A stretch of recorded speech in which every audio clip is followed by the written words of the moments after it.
Our coverage continues of the water emergency in Bryan that has officially expired. Repairs made to a valve there in the city that forced quite the situation for residents overnight in the city of Bryan. We continue to stay on top of this story. We have two reporters on the ground today in Bryan. Let's check in with one of them, 13 ABC's Zain Omair, who you may have seen her live on Action News at noon and is jumping on with us now on 13abc.com and our streaming platform. Zain, welcome to Action News Now. Appreciate you taking some time to chat with us. The mayor says that the emergency is lifted. What else can you tell us about your conversation with her and other officials there in Bryan? Yes, Josh, I checked in with the mayor and other city officials, and again, the all clear has been given, so it is safe for residents to use water as they normally do once again. Mayor Carrie Schlade tells me crews diagnosed a faulty valve in the treatment plant facility late last night, which prevented water from out from the facility. The city switched to using water from their water tower, but with that came the risk of running out of water, or at least the water levels becoming low. Thankfully, she tells me that did not happen, and the water was never unsafe to drink or use, but the emergency was put in place more so as a precaution. Once the valve was replaced this morning, residents were allowed to use water in phases starting at 10 a.m. so the water pressure could refill without being overused. Since then, water levels have been restored, and that's why residents have gotten the all clear to use the water regularly once again. It was obviously a critical situation, but it was less critical because everyone conserved that water, stopped using it. We did have industry lose a shift and a half of work, but they didn't lose equipment. We did not completely run out of water in the middle of a shift. So we're just, again, crediting the businesses and community members that partnered with us so that we didn't have a long-term crisis. The city of Bryan's mayor there giving us the update. Zain, has anything like this ever happened before in Bryan? What protocols are in place? What have you been able to gather about the history here of something like this happening? And we'll note, too, that the water was never deemed unsafe. This was all a supply issue. The water was, according to officials, it was never unsafe. But in terms of the history here behind this, what have you been able to learn? Yeah, Josh, Bryan's water supervisor actually told me while they've had a few minor incidents happen here and there in the past, they've never had something of this scale before. And because of their crew and the community conserving their water use, the crew was out also working all night.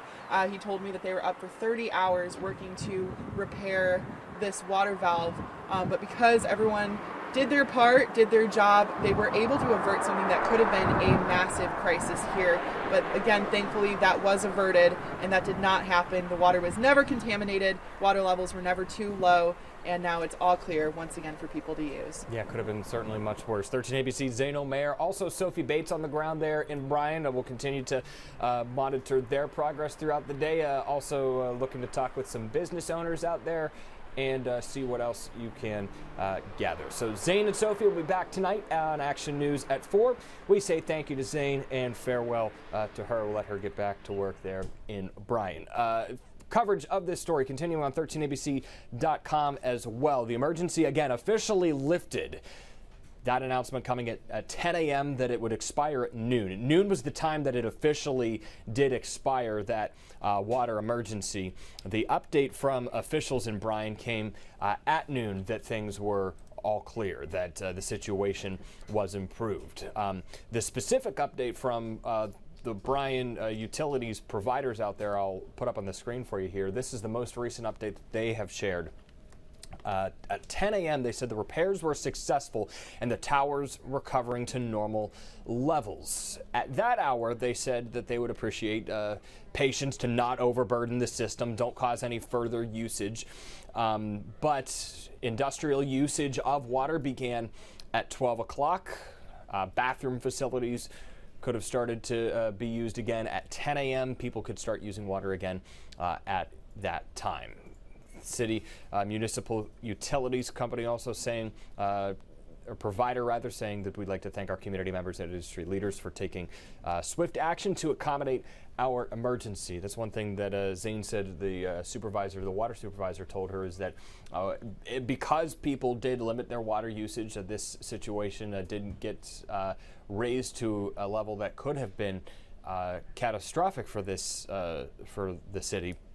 They said during this entire process, they were maintaining contact with the Ohio EPA. They were following recommendations and regulations. But again, a big point to stress, there was never any indication of contamination or a threat to contamination here as a result of this water emergency. And when you hear water emergency, especially these days, you think of contamination. You think something got in the water. That was not the case here in this situation.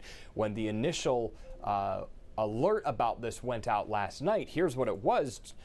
Due to a water level emergency at the Bryan, Ohio water treatment plant, we're requesting everybody to stop, in all caps, stop using the water immediately. Then at 8:55 p.m., they said they experienced that valve failure. They had worked throughout the night to try and fix that, saying it's imperative that our community refrain from using water to avoid depressurizing the water system. Repairs happening throughout the evening.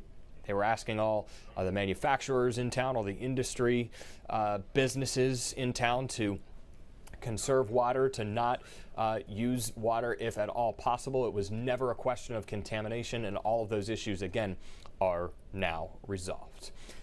That concludes our coverage here on Action News Now, but it does continue tonight on Action News at 4 p.m. We're on TV all the way until 6:30 following this developing story and other news headlines happening throughout the day. Back here with other updates and headlines on Action News Now throughout this Wednesday, I'm Josh Croup saying farewell from Toledo.